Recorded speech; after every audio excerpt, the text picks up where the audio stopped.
konferensiyani açık deb жариялайбыз.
Musa Adышев атындағы Ош технологиялық университетінің базасында ел аралық илими практикалық конференция өтіп жатады.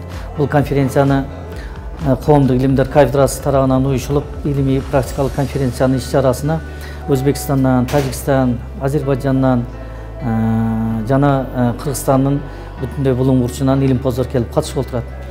Конференция бүгін күннің талабы, себебі мамлекет түптөөдө улуу инсандардын, айрыкча Жусуп Абдрахмановдун, Касым Тыныстановдун ролу өзгөчө. Мамлекет түптөгөн улуу инсандар жөнүндө талим-тарбия алып, ошолор жөнүндө түшүнүктөрдү алып, кийинки жаңы Кыргызстанды курууда, жаңы Кыргыз мамлекетинин өсүү өнүгүшүнө өздөрүнүн салымдарын кошот деген ойдомун.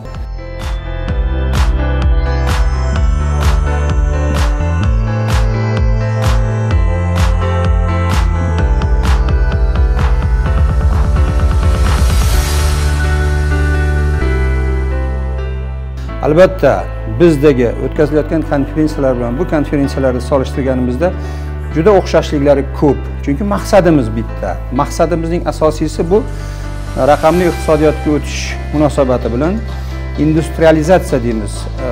Sanoatlashtirish 4-darajaga olib chiqishda albatta texnologiya, politexnika institutlarini hissasi juda ham katta bo'ladi. Chunki yalpi ichki mahsulotdagi bugungi kundagi ulushni ko'radigan bo'lsak, sanoatniki bu juda ham past hali. Albatta yangi texnologiyani olib kirib, ishlab chiqarish yurgizib, ishlab chiqarishda mahsulotlar son-sanog'ini ko'paytirish hisobigagina biz yalpi ichki mahsulotda sanoatning ulushini oshirishimiz mumkin bo'ladi. Bu bizning mamlakatimizda ham, Qirg'iziston Respublikasida ham o'zining konsepsiyalarida belgilab qo'yilgan. Bu jarayonda albatta konferensiyada beriladigan, muhokama qilinadigan istaklar, tilaklar va albatta ilmiy tavsiyalar ikkita mamlakatning iqtisodiyotiga ham o'zining yaxshi hissasini qo'shadi degan umiddaman.